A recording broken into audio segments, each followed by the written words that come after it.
Um, yeah, as Bob said, I was the creative director of Ogilvy for 7 fun-filled years. I'm also the publisher of a magazine called Directory. My problem as a creative director is that everywhere I went, they kept firing me. So eventually I had to do something on my own because I just got fed up with being given the door. My wife tries to fire me on a regular basis, by the way, but it hasn't worked so far.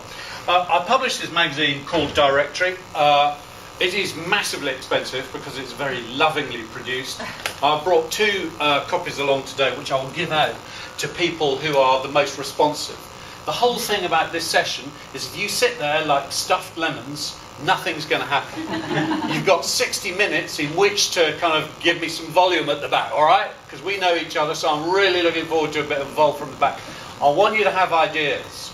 If you don't have any ideas, I'm going to make you quack, and then I'll explain why. But I just don't want to humiliate you. Not this early in the week, all right? So I published this magazine called Directory, and it's all about response-driven communication. As I say, it's a labour of love, so I have to earn a living on the side, so I do quite a lot of this trading. Now, one of the things that happened to me earlier this year is I got invited by Greenpeace to go over and work with them, with their communications managers across Europe. And they've got a really big problem, and they have given me a brief. And this brief is live. This isn't a fake brief, it's a real brief, and they're really looking for solutions. They know I'm here today talking to you, and they're really excited about it. So what I'm going to do is I'm going to give you the background to the brief. I'm then going to give you the 7 ideas as a tool to be able to start answering the brief, and then I'm going to give you my email address. You know, because this is a real opportunity for you to do some great work to a client who is actually up for it and really excited that I'm here under the umbrella of the great Bob Isherwood, because they're expecting great things. Is that okay? Yeah. Right. So this is the brief, and the brief basically is that fishing, or the fishing stocks of the world are completely fucked. We've overfished them, and we continue to overfish them. And one of the reasons for that is because fishing is controlled by a handful of very, very big businesses. And so what Greenpeace want to do is to put fishing back into the hands of small-time fishermen. You know, because that way it's sustainable. Do you know what I mean? These huge, big industrial ships can go out, they can spend anything up to 5 months at sea. You know, and I mean, that becomes completely unsustainable. The other thing that they do that is really awful is that they just catch everything. They scoop everything up, and if they don't need it, if it's not haddock, cod, whiting, then they just kill it and throw it back in the sea. So incredibly damaging. So there's a lot happening on this at the moment because, as I say, Greenpeace are really behind it, and there's a big movement. If you want to research it online, there is a lot happening. So especially in the UK at the moment. So the message, small-scale fishermen are the way to sustain fishing in the future. Target audience, Greenpeace supporters, people who eat fish generally, and people living in coastal communities. We'll come back to that in a minute. What's the support? Well, look at that. Small-time fishermen, the guys who actually live in little fishing ports, are responsible for nearly 83% of all fishing boats, but actually they only get 20% of the EU quotas. So this particular campaign, to anybody who's from outside Europe, is directed at in Europe only, though there is a wider issue, and anything you do may be taken further. European Parliament in Brussels, because right now the Common Fisheries Policy, which is what it's called, is up for renewal. So they're debating it in the Parliament, and our representatives really need to hear our voices and then do something about it on our behalf. So what we want is this, what we don't want is that. Now, as young advertising people, I think any time you get a brief, there are 4 questions you have to ask yourself. Because pretty often, and Bob may agree with this, I don't know, but pretty often the briefs you get are really unconsidered. The people who've written the briefs haven't really thought about it at all. They just regurgitate all this shit down onto a piece of paper, and they hope that you are going to sort it out, which is terrible, because not only are you the only people who can get it right, you're also the people who can get it wrong. So you're in the firing line. But the first question you need to say is, what do you want to say? In other words, what is your core proposition about fishing? You know, What is your core proposition about the fact that actually there aren't enough of them left? What are you going to say to people? And then who are you going to say it to? So, I mean, we've already seen that they've identified their target audience as being people who already support Greenpeace, or it's people who live in communities, fishing communities. I mean, maybe it's actually the politicians themselves. Maybe it's direct action. I don't know. You know, you have to work this out as well. Your idea needs to be about what you want to say, who you want to say it, and they're really connected. Now, this critical thing is, why should they be interested? And this isn't just support. This is actually, you have to be interesting in order to get people interested. This is the bit that's called creativity. If you have an idea, then people will be interested. But on top of that, what you also have to have is kind of information that genuinely interests them. And then, how do you want them to respond? And I've got to tell you that, you know, when I look at most charity advertising, it really enrages me. I get so angry because all it does is tell me what the fucking problem is. I know what the problem is. I need a solution. So what do you want people to do? This is the critical thing. Do you want them, you know, flower bombing the European Parliament? Do you want them writing, you know, to your Prime Minister? You know, do you want them running naked down the high street with no clothes on, pretending to be fishes? You know, I don't know. You have to work that out. What do you want them to do in response to your advertising? But just feeling really sad is not an answer. So a quick little through this again. You need to interpret. You know, this is what they put in their brief: small-scale fishermen and the fishermen of the future, help them save our fish and fishing industry. That's what they've written. So, what are you really trying to say out of that message that they want you to get across? How can you interpret that? And who are you really talking to? They say Greenpeace supporters, they say fish consumers, and they say people living in coastal communities. I would have thought people living in coastal communities know this already. You know, you've already got them. Unless you're going to talk to them and get them to become militants. Unless you're going to get them to start marching.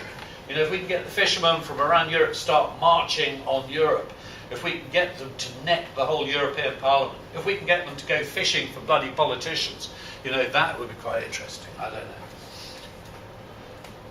Why should they be interested? Well, sometimes, actually, if you look at the unfairness of things, you know, it simply gets people motivated. So, as I gave you that number before, I quite like this little cartoon. I don't think it's the size of the pond that's your problem. And how do you want them to respond?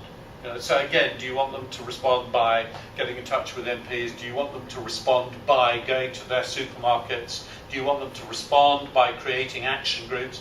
Do you want them to respond by creating Facebook groups? Do you want them to respond by creating some kind of linked up Twitter action? What do you want them to do? And when do you want them to do it? Big questions. And today, you're not going to be able to answer them, but I really hope you get interested and excited enough by the brief to want to beat the shit out of it, because there is a problem. So, moving into the 7 ideas. The 7 ideas was something I kind of created when I was running Ogilvy in London to try and help some of my creative people get started. Because in particular, I had one creative guy called Big Dave. He was called Big Dave because, funnily enough, he was big. I mean, that's really imaginative, isn't it? You know, but anyway. And his name was Paul. It wasn't. That's far too clever. Far too interesting. He was called Big Dave. He had a squeaky little voice there. And I used to watch Big Dave, and I felt so sorry for him. Because what would happen is he'd come in the mornings, and he would spend hours avoiding work. And the way it happened for him is that he would get a brief, and after, he'd have 14 days to work on it, for example. After 13 days, he'd done nothing. And then what would happen, about an hour and a half before the meeting, he would be violently sick, because with nerves. And then suddenly, it would all happen. I can remember saying to Dave, there has to be a better way than this. You know, I mean, you know, it's just not very restful for the rest of us.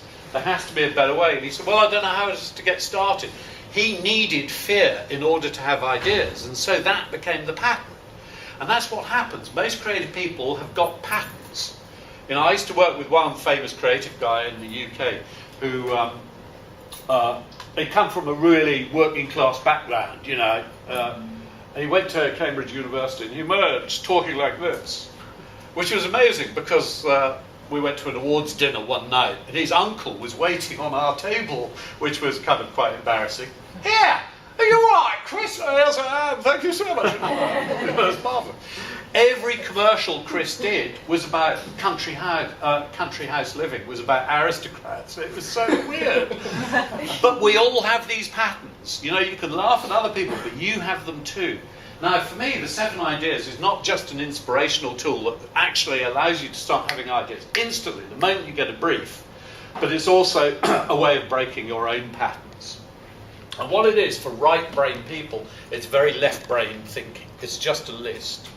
You know, but in my experience, a lot of creative people have really profited from it, going through the list. Because what it does do is it forces you to actually narrow down the brief even tighter. And again, as one of my creative directors in my past used to say, give me the freedom of a tight brief. And that's exactly what it is. So this is a narrowing of those parameters. You know, it does other things as well. It helps planners and account people test their briefs. If a planner who writes a brief can't have an idea, his own idea in the brief, then creative people aren't going to be able to either. It's also a really interesting way of rearranging how agencies work. The creative process in most agencies is now ridiculous. You know, where one person takes a brief, hands it on to another person who writes a brief, who then hands it on to some creative people who respond to the brief, who then hand it back to the client, who goes, oh, no, panic. Yeah, exactly. It's bonkers. So the 7 ideas is also a way of actually generating ideas at the beginning of the creative process, not halfway through it. We'll talk about that. The 7 ideas, it came to me as a kind of a thought, partly because I've been fired and I had time on my hands, and I was thinking about life, the universe, and everything. And I'd been working with John Cleese, and which is what you do, by the way, when you get fired. You suddenly start thinking about what you should have been doing when you actually had a job. And it is really, really interesting. When you're not working at it, you become really good at your job, I've discovered. Anyway, I'd been working with John Cleese on something. There's a fantastic, shameless bit of name dropping there. I was working with John Cleese. I was the short one and he was the tall one, you know. And but he told me there are only 7 jokes. And of course, I've forgotten what they are, but they were very funny. He's a really interesting bloke. You know, again, he's very left-brained about right-brain stuff. Anyway, he told me there are only 7 jokes, and then we started talking. There are only 7 plots. You know, so if you look at archetyping, which is one way of getting to the heart of what a brand is all about, coming out of classical literature, there are 7 major archetypes. And I thought, well, maybe there are only 7 ideas, creative ideas. And I kind of looked at it, I thought, my God, it works. Of course, what I'm doing is like, I'm applying order to chaos. Of course there are 7 ideas. But actually, it becomes a really useful template. There are countless, innumerable numbers of executions, but they really do seem to be about 7 basic master ideas, if you like. So what I thought we'd do now is I'm going to, against this fishing brief, we'll go through the 7 very rapidly, and we'll start to see if we can start generating some ideas that some of you may want to carry on with afterwards. Is that all right? Yeah. Right. Now, we haven't got much time, which is why I'm talking like a lunatic. Any moment, if what I say is unintelligible, or doesn't make sense, or you want to slow down a bit, just... Do any of you dive, by the way? Any of you do sub-aqua diving? There's a great sign that goes... That means I'm running out of air here. So anytime I see any of you doing that, I will arrest, okay? That means, yes, you got it, dive, but we're okay. Right, so let's have a look at the 7 ideas. And what they are is the presenter. Now, of course, the interesting thing about this is that you may end up with absolutely no words in your advertising at all. You know, my mate Neil French talks about distillation, you know, how get rid of everything that is superfluous to your communication. Oh, by the way, guys, you're welcome to have a PDF of this presentation, either immediately if you've got memory sticks. What? Can I take pictures of the... Yeah, of course you can. But you can have a PDF either now or email me and I'll send it to you. But, and by the way, just let me know when you're taking photographs because I'll remember. I'll remember to pull my stomach in. I saw myself at Cannes last year. I thought, well, who's that fat bastard? So, the presenter. and one of the reasons why I always start, or I start here, is because the presenter is who or what can present your argument. So in other words, we're overfishing our oceans. It is a real problem because we're going to run out of fish. And then when we run out of fish, it's not like, what else are we going to run out of? Do you know what I mean? These things don't happen in little pockets. There's a chain reaction. We run out of fish, then what happens to everything else? And in many ways, what is that chain reaction? When the food chain gets so badly interrupted like that, what happens? It's a great place to start because you have to frame an argument. And that's what you're doing in advertising. Even, as I say, if you take all the words out, it's still an argument. There was a brilliant poster who won the Grand Prix here at Cannes about 7 years ago from Mercedes. And it was just a picture of a Mercedes sports car stopped there. Do you remember it? Right. Yeah. And all you do is you see the skid marks. Behind that, there is an argument that says, this car is so beautiful, your mates are really going to hate you. Because it was about how fantastic the car was. So there was a real argument there, but not a single word in it. So we may end up there, but you're still trying to shape that argument. So who or what is the best person to express it for you? So, the presenter. Now, at Greenpeace, they kind of think that it may well be artisanal. It's a bloody odd word, that, by the way, isn't it? Artisanal. Artisanal. Artisanal. Artisanal. One of those, anyway. Artisanal fishermen. They seem to think it could be them themselves talking about it. And again, it's quite possible. Now what you have to do is to find a brilliant way of executing that. So one of the ideas I had was to find people, certainly in the UK, to apply pressure, was to find everybody whose name was Fish. We have a famous weather presenter, weather forecaster called Michael Fish. He's famous for getting the weather wrong, by the way. He once said to us, there is no danger whatsoever of a hurricane. And we had the worst hurricane we've ever had in British history, 7 hours later. But people called fish, people called salmon. I don't know what you do with them once you've got them, but maybe we can turn these people into an army. Maybe we get people to change their name by deed poll to salmon or to fish or whatever. Who or what, and what would the argument be? So, for example, you can get fish to speak for themselves. This is an argument, an ad for the World Wildlife Fund. It came from Spain. Again, it's clever, but for me it's pointless. I know what the problem is. For me, what we do in our business is we create solutions. Here are fish speaking for themselves. It's quite amusing. Now this I thought was quite interesting. You're going to have to strain your ears to hear this, I'm afraid, but let's give it a go. The scientific community released a report that proves, beyond a doubt, that the Earth is getting warmer. This global warming is caused by things you grown-ups do, and by the things you don't. If drastic measures aren't taken soon, by the time I grow up, there won't be any fish left in the sea.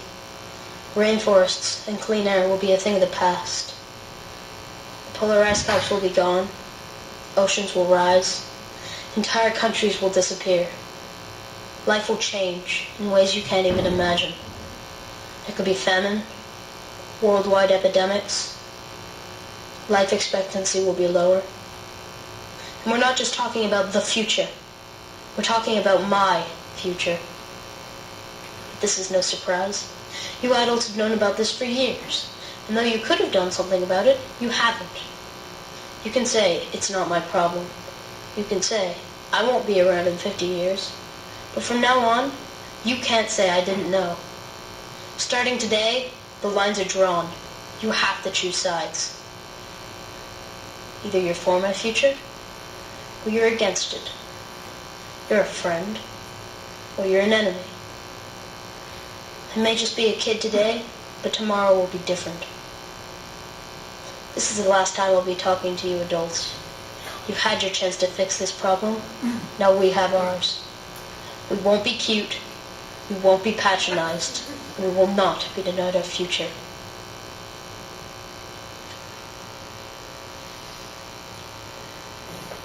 Okay, well you can see what they're trying to do.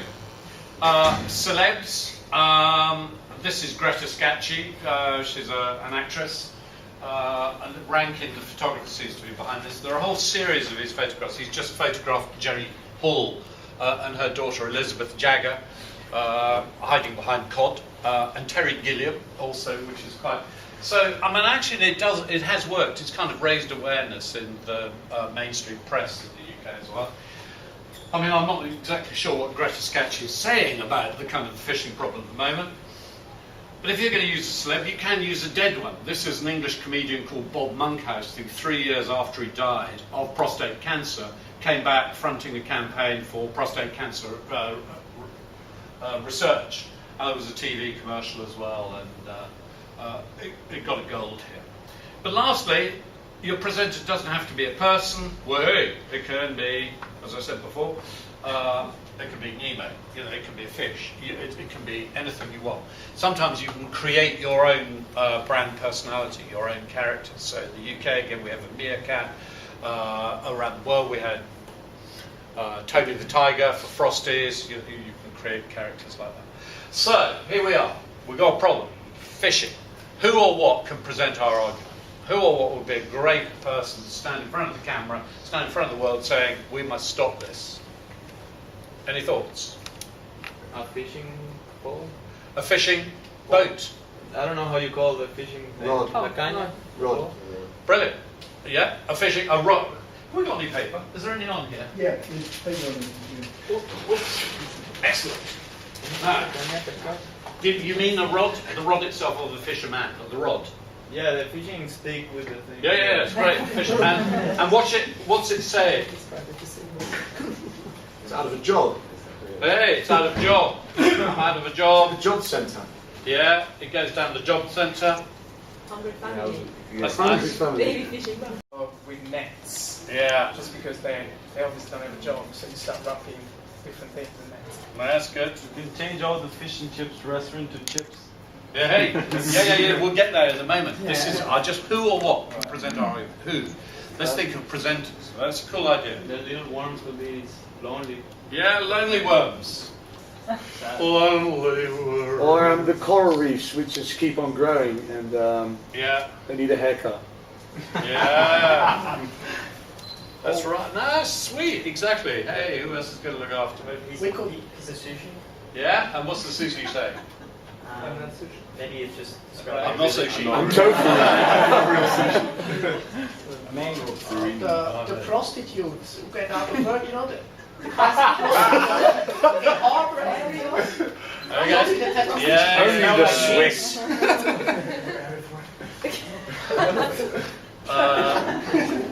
Their business is being damaged. Yeah, that's cool. Yeah, weird but cool. So like tofu is actually in favour. Yes, brilliant. Soon everything will be tofu. Yeah, the tofu universe. Look, we can make anything out of tofu. Yeah, who's going to be telling us that? The soybean. Yeah. Hi. Hi. Do you remember? Michael Jackson's first TV ad was for California raisins. Yeah. Do you remember it? I mean, we're going back a long way, but then so do I. Yeah. That's it. Okay, fish in the zoo. What's the fish saying?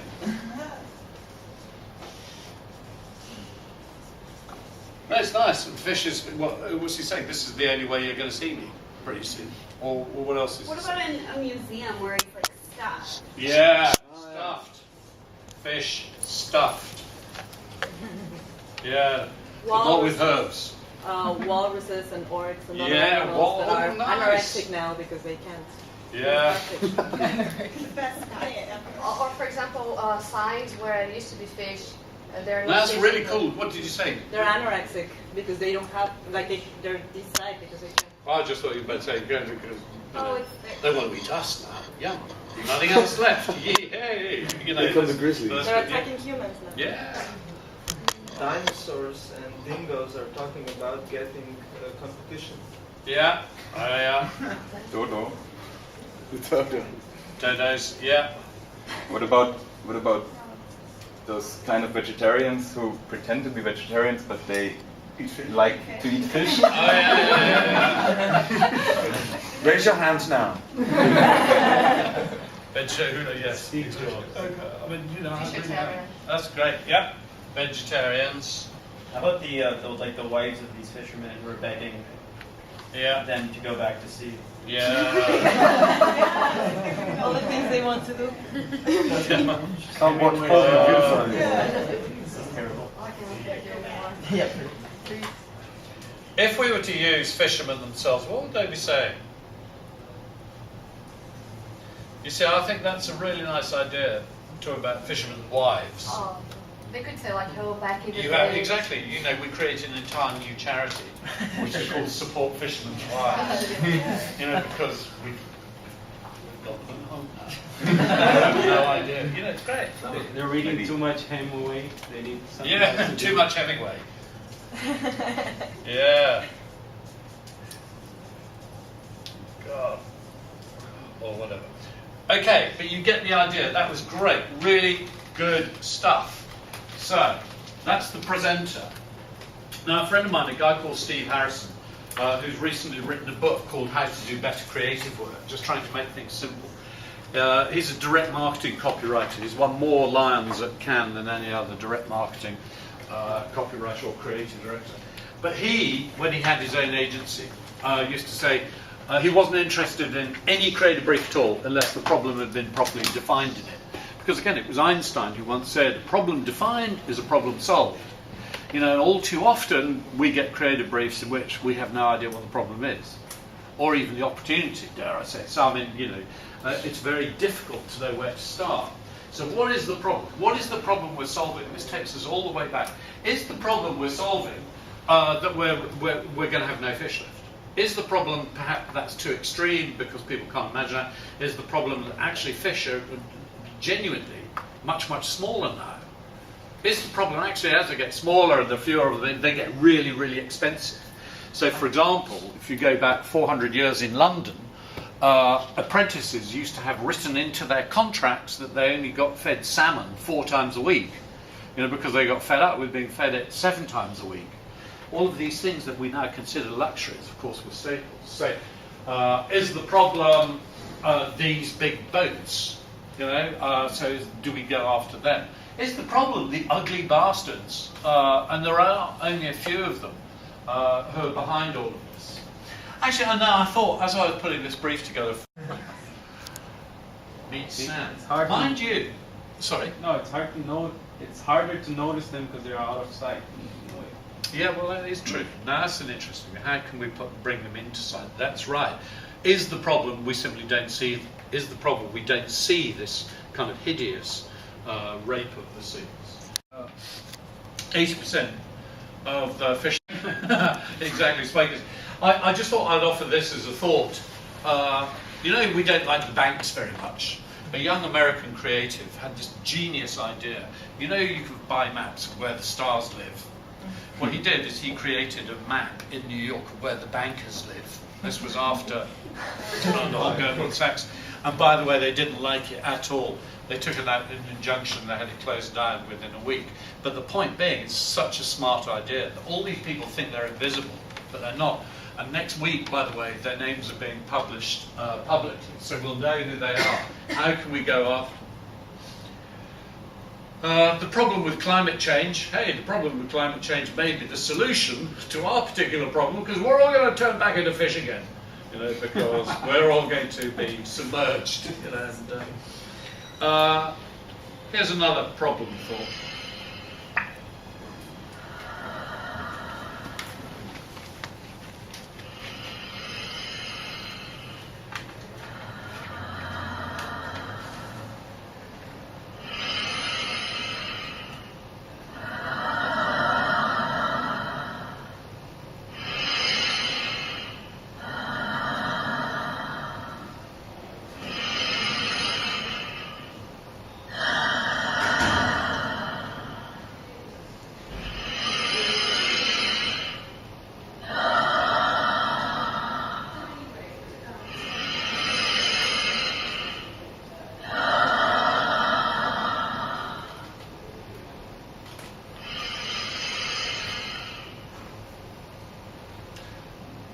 You read that? Half the oxygen we breathe comes from the oceans. Help keep it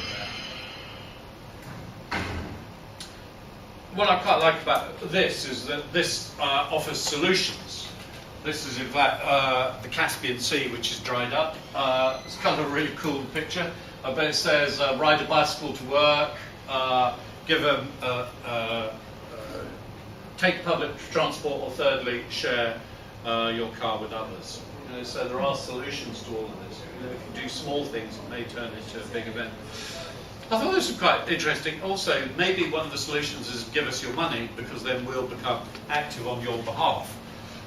This was in Australia. It was just MS, multiple sclerosis research. They put a scientist inside the box, and if you put in Aussie $5, he started work, and after about 5 minutes he stopped until you put some more money in, which I thought was great, really bringing it to life, and a very funny little action. So, problem solution. What's the problem we're trying to solve, and what's the solution? What's the problem? No more fish. Yeah. So what would a world without fish? That is a big problem. What's that like? Well, it doesn't smell anymore. Yeah.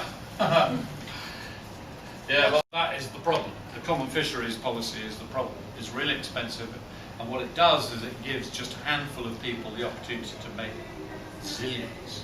We're not talking about millions, we're talking about really tens, hundreds of millions of pounds. Well, isn't wastage the problem? The fact that the big fisheries, Yeah. it's the fact that they're wasting. What you're saying is that small fishermen actually are more selective than they Yeah, absolutely. Wastage is a huge problem. I mean, again, elsewhere, tuna fishing, for example, is a big problem outside the EU in other areas, and that's what they're doing.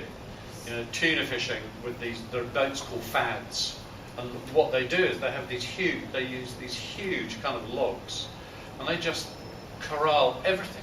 They just corral everything, bring it on board. If they don't want it, don't need it, they throw it back. So literally thousands of dolphins, porpoises are being slaughtered because they're not tuna. So it's the consumer's peculiar interest in certain sorts of fish. Yeah. Okay, so that's interesting. Knowledge of fish. Technology, like innovation, is sort of a problem as well. And yeah, so Like too much like advanced technology without even nuclear bombs, anything like too much can also be our demise because we're too advanced in terms of how to. we're too advanced. Yeah, we're too advanced to figure out how to. There are actually bombs. There are some fishermen that this big one, they explode the ocean, the bottom of the ocean, and everything that comes up. Yeah. They destroy everything. They do. So it's kind of wholesale, wanton destruction. Do you know what I mean? Because no one's watching. Do you know what I mean? These big ships, 300 miles out from the nearest, no one can see them. There are no policemen up. There's no one out there. So that's kind of that's really interesting. No one to see you. No one to see that. What else is the problem? How do we define the problem? See, that's a really, really interesting route. They have money to hide this, to shut up all these. They have money, we don't. Yeah. Lobbyism, so corruption. Yeah. It is. It's true. It is corruption. Shut up the press and stuff. Yeah. They are greedy. Yeah, they certainly are greedy. People not caring, actually. Yeah. Well, it's again. I mean, maybe. I mean, I do quite. I mean, we talk about people aren't caring because they're fish. It's a big demand, like there's so much demand for tuna, that's why they're going out and fishing so much. So Yeah. Well, there's two. Yeah. Growing population. It's thoughtless to buy. Okay, well, listen, I'm afraid we've only got an hour, so I've got to move on. But there's some really smart questions there. And I mean, one of the great things about creative people, really good creative people, constantly asking questions. Constantly asking questions, you know. In fact, they never stop. You know, the great creative person is constantly curious, constantly trying to see how things work. The average catch is shrinking. How can we demonstrate that fair caught fish tastes better? I mean, so this was a demonstration of pollution, really. They just put a poster up in the city centre, and you just let the air do the rest of the atmosphere. So, whoa, tells people what's going on. Picture of a pair of lungs. This was in Buenos Aires. There were terrible flooding in the north of the country, north of Argentina. And in the middle of Buenos Aires is the park. Anyone from Argentina here, by any chance? In the middle of Buenos Aires, there's one of the big arterial roads through the city runs through this park. So what they did is they flooded the park and then put that sign up saying, this is what's happening in the north of the country, we need your help. So dramatising, demonstrating what the problem's like. I quite like this also for the World Wildlife Fund because it's just showing, look, you know, your donation, your money can help, if you like, restock Mother Nature. And going back to that thing about fish aren't essentially very cuddly. This was from Australia, M&C Saatchi, for the Sydney Cats and Dogs Home. They just mailed out this postcard, and it's very, very furry. It says it feels even better when it's a cat, a real cat. They sent me one to the magazine. Did I tell you I publish a rather fine? I must have. But they sent us one. My wife sat there in the kitchen stroking this postcard. They were really weird, but then she is. So, how can we demonstrate either how can we demonstrate any of these things? What can we show? What can we use as evidence in front of people's eyes that makes them a surprise, makes them want to do something? We can take all the fishes out of the cat aquarium. It's one of the biggest in the world. Ah! Then what are we going to do with it? Yeah. Then we're just say this is what's happening to the ocean. Where is the cat aquarium? That's all. Fish. We just, when people order something with fish, they get all the other stuff with it. Wow. Yeah. That's brilliant. We have underwater reality show. Yeah. It's Big Brother and they're all voting each other off. Relate the number of fish there that are killed every day with the number of people there are in the world. Oh, yeah. Can we have dead fish installations? Fish that goes back to sea. It'd be quite interesting to know. I mean, try and get somebody to give us a number on that. Mm-hmm. That would, I mean, and again, if you could just show it. You know. But then, if you were also able to show the number of fish that were thrown away because they said we wanted, you know, going back to Bob's point about wastage. Wastage is genuinely shocking. I think most people now understand that wastage and sustainability go hand in hand. I really love this idea of restaurants. Is there some way of getting actually the top chefs of the world behind this? You know, somehow or another. Really interesting. How would restaurant menus change? You know, in order to be able to demonstrate the fact that fish are. Could you get them all to close as like a protest? Like all seafood restaurants are closed for a day or whatnot? A day without fish? Yeah. Or what if they were still open but they labeled the menu out of fish so that people still showed up? If what? Like if your seafood restaurants were still open, but then on the menu they labeled they were out of fish. Yeah, so that's great. Okay, so we're not putting them out of business. Exactly. Off. What if we enable them to sell directly? Brilliant. You know, I mean, going back to who and what, I mean, maybe we should be talking just to the big supermarket chains, because they're the people who are driven by price, saying, we bring you the cheapest. You know, maybe we should be talking to the buyers inside the supermarkets and getting them actually to buy fish. Maybe what we should be doing is creating a kind of fair trade fish thing, you know, fair fish or whatever. Do you know, maybe there's some kind of kite mark we should be creating. And then getting the big chefs, the Gordon Ramsays of this world, whoever, to front that up, because in UAE, the Emirates Wildlife Society there, they put out a red, yellow, green list for fish. Oh yeah. So you can know when you go to the supermarket, and Carrefour and some markets are now putting the color next to the fish, so it's changing the behavior of buy. You know, for instance, if hamur is a fish that is in danger in the Gulf, so it has a red label. It's still there, but it has a red label. And then the green label for the fishes, like the kingfish and the other fishes that are okay. So they still get money for it, but it's shifting from one fish. Now that is a really cool idea. You know, go all the way back up to the change. How do we change behaviours?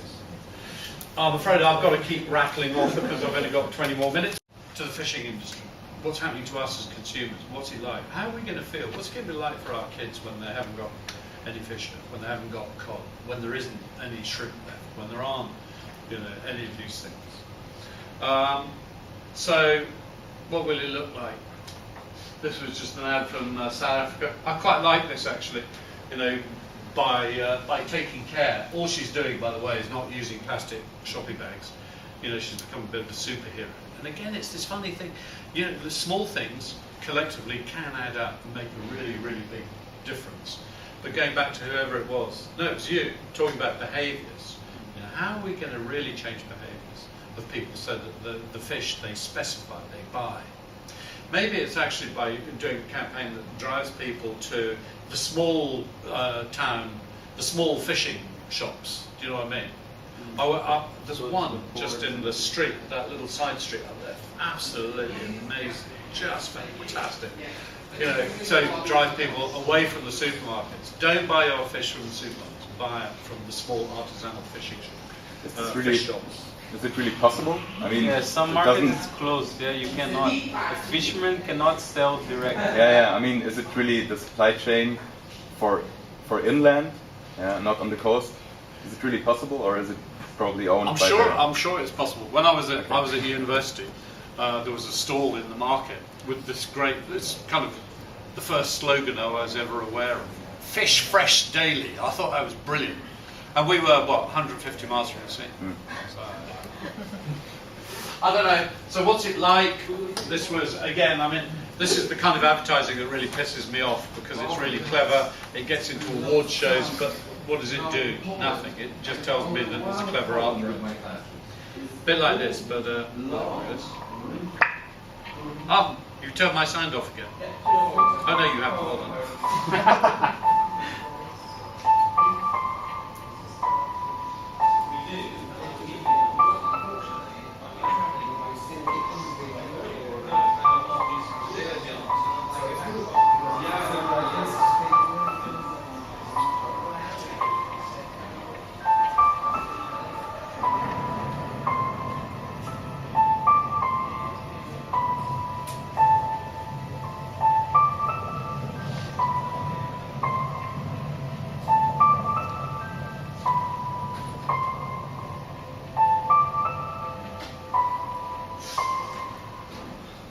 I don't know if Plastic Bag and Hiroshima really are soulmates as ideas, but there you go, you can see what they're driving at. So the analogy, what's it like? What's it like for us? What's this whole problem like? What's the solution like? What's it like? Who's Spanish? Spanish people are really, really good at analogies. I think Northern Hemisphere people aren't very good at them. We're too wordy, you know, but we like word pictures. What's it like? What's it like? I always used to employ Spanish art directors because they're really crazy. I do. You know. But what's it like? Any thoughts? It's like mass murder. It's what? Mass murder, yeah. You're right. I mean, again, that's quite an interesting. Yeah. So we could compare. If people were treating, I don't know, koalas the way they treat fish, it'd be outrageous. You know. Polygamy? What? It's like one guy can sleep with all the women. I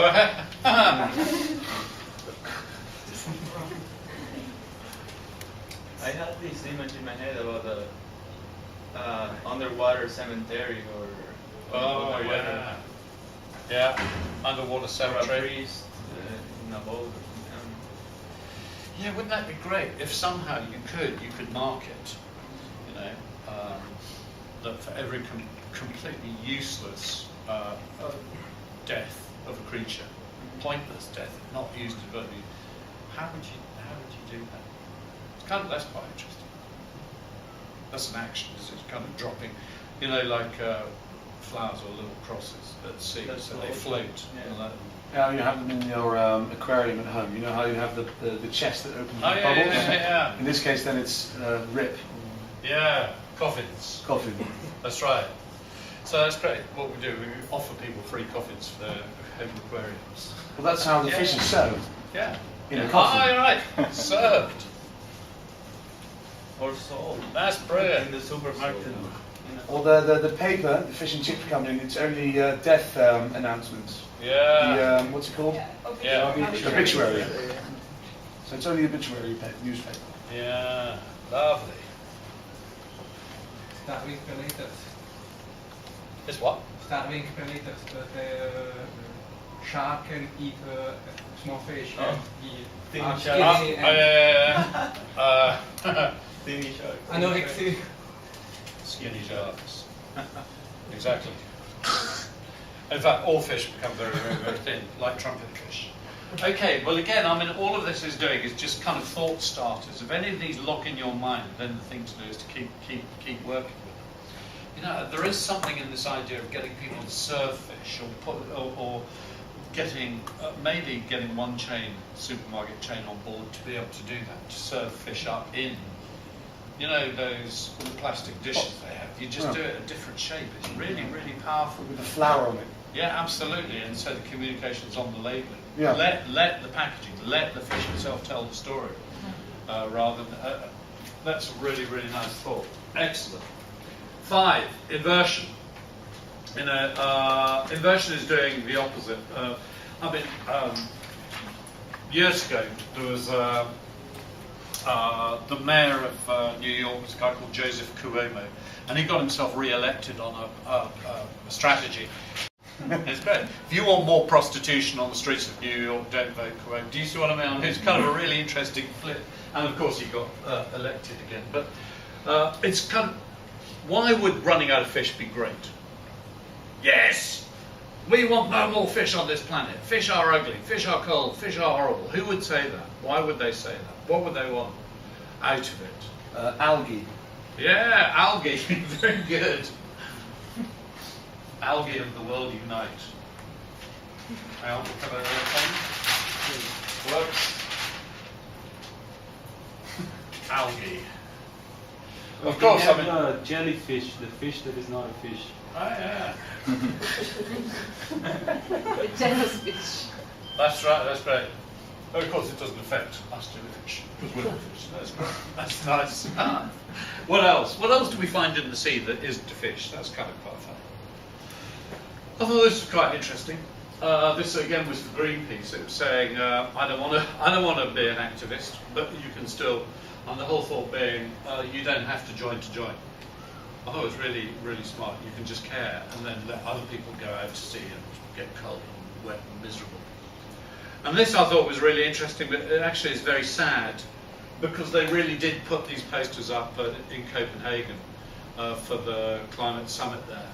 And every single one of the bastards did ignore it, you know. But at the time, that was a reversal, imagining if they had failed. And of course they did fail. And then they went on to fail even more in Kyoto, which is a shame. But here, where actually the criminal is a hero, do you see what I mean? You know, it's the police ball, but actually what he's been doing is really cool stuff. So that's inversion. I sometimes call it flip-flop.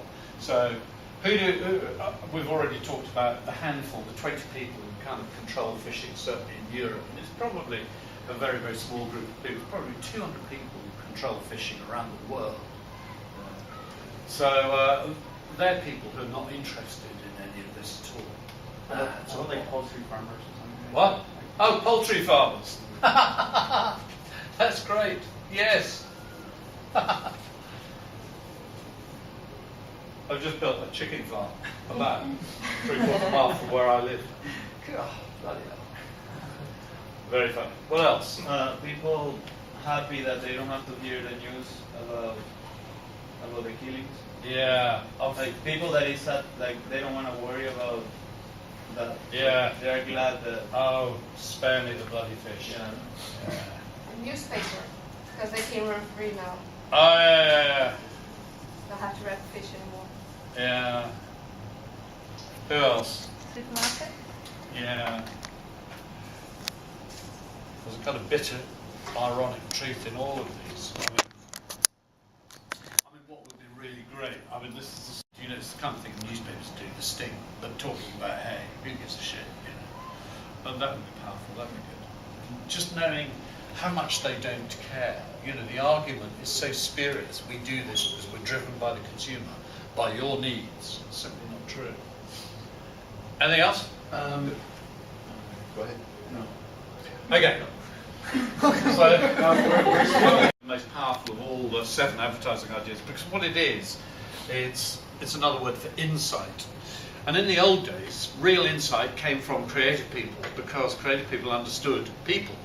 You know, some of the best creatives I ever worked with, what their ideas were based on what they saw, you know, based on human experience, and then bringing that to life in inventive and imaginative ways. I mean, now the word insight gets used the whole time.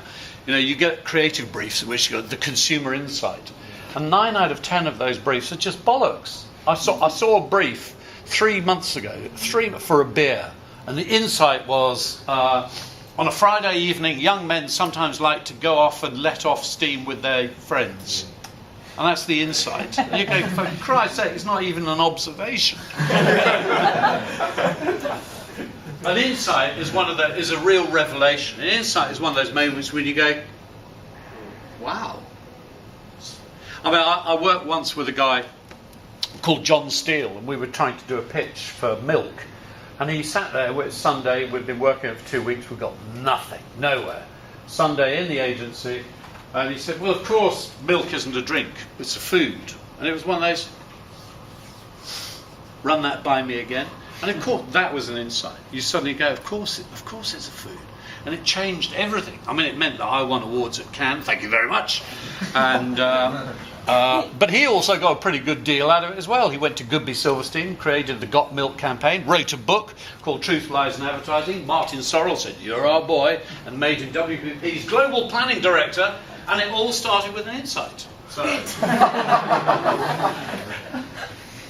But they are rare. I mean, I kind of quite like this. This was, again, using supermarkets. What they did is they just picked up all the crap that was picked up off the local beaches, and they packaged it and they put it into supermarket display units. I thought this was quite interesting in Korea as well, where they found real outlets in the streets and they created posters around them. Again, talking about as Friends of the Earth. So it was actually using it as and where you see it.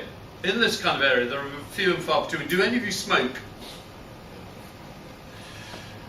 I used to smoke heavily, and you will understand that this is completely true. This is exactly how smokers think, and that's why I think this ad is so brilliant. Now, for me, that's got a real insight. But actually, insight's about how people really behave. So going back, our problem with fish is that the honest answer is that people care intellectually but not emotionally. So how are we going to deal with that? I mean, this was a brilliant campaign in New Zealand where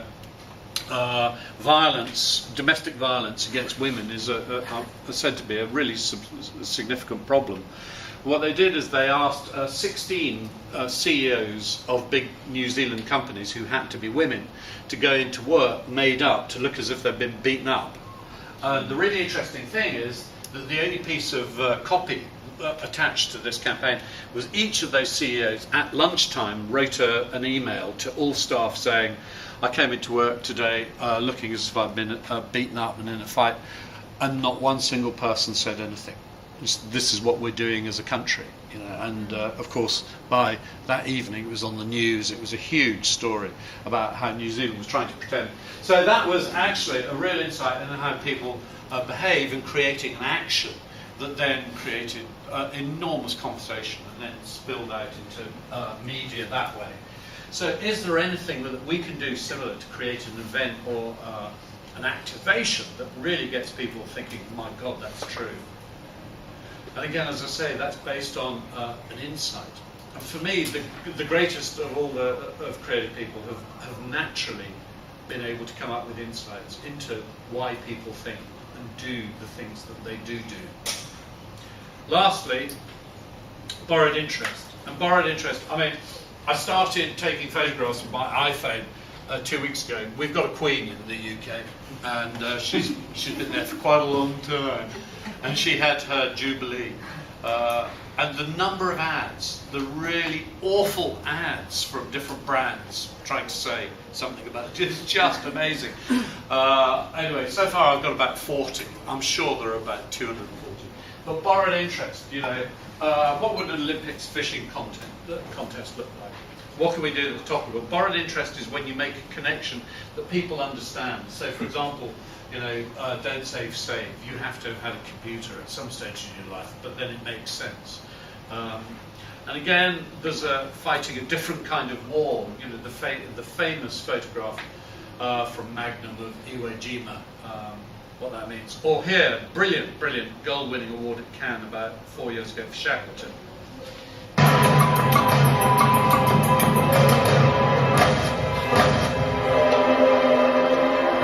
Severe acute malnutrition is a disease that has a cure.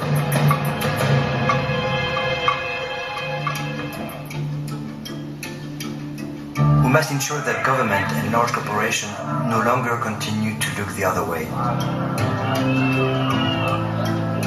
Today the Earth is able to produce enough food to feed more than 12,000 million people. This is double the population of the planet. For only $55, this basic package of treatment given over the course of 45 days can save the life of a malnourished child.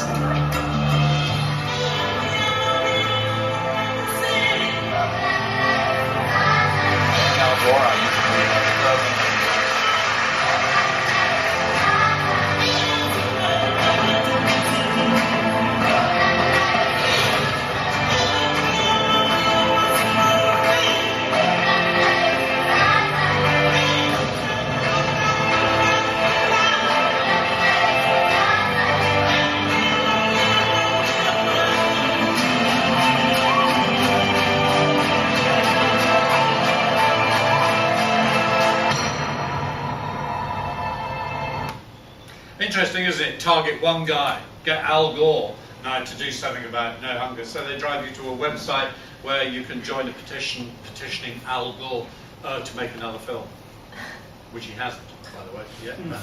So, any other thoughts about borrowed interest? Any topicality?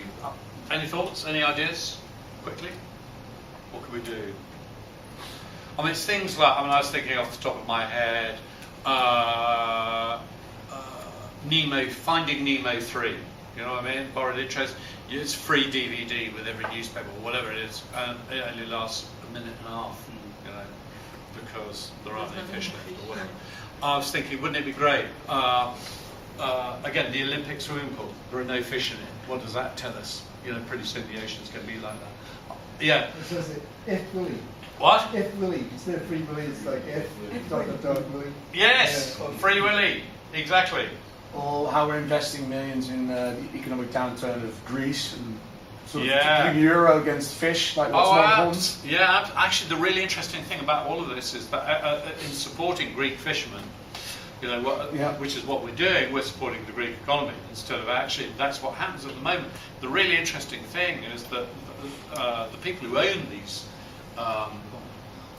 fishing rights aren't attached to any particular kind of nation, like the big companies, they're supra-nationality. So, you know, the economy of any particular country can go to hell. That's a really interesting thought, absolutely, really interesting thought. So, look, idea and execution are not the same. So what you need, the beginnings of some really genuinely interesting ideas there. Now the trick is, how do you turn that into an execution? You know, an execution that really attracts interest and attention. And of course, the real challenge these days is how do we change behaviours? You know, just telling people through a message that, you know, the world is crap is not enough. What we have to do is to get people working with each other to change institutions. I just put that there because, of course, I mean, the idea was intelligent, smart people read The Economist. What it requires is kind of craft skills, as well as time and effort to be able to take that core message and then be able to make it something spectacular and memorable that really, really cuts through. So that's my email address, patrick@creative-matters.com. Presentation, I'm presenting to Greenpeace, to the Danish marketing European Marketing Coordinator on July the 4th. I mean, they're really, really excited about this. So if any of you have got anything, please submit it. You know, even if it's just very, very rough, you know, because then maybe other people can take it on. Of course you'll be credited, of course you'll be a part of it, and we'll keep you in the loop. And wouldn't it be fantastic to come back here next year, not as a young lion, but as an award-winning lion. So, on that, I've got 2 copies of the magazine to give away. I thought there's some really cool stuff coming from you. And there was an idea that came from back here. I can't remember what the idea was now. I'm pretty sure it was. Yeah, I think you said something really good. But I can't remember what it was. Oh, well, if you didn't, I'll take it back. Anyway, listen, it's been a gabble, but thank you very much for having me. Good luck, enjoy the week. Thank you. What a great choice on Greenpeace part to have him actually running this thing, because I think you do a great job with it. You really will. You're absolutely you're absolutely the right person to actually generate ideas and make something worthwhile. I think absolutely, Patrick. Brilliant. Great. Well, thank you very much, guys. See you. So much. So we're going to have a tour of one of the judging rooms, so we can actually see. Do we see judging in action, or do we? Yeah, it's the design jury. So you're going to see the design.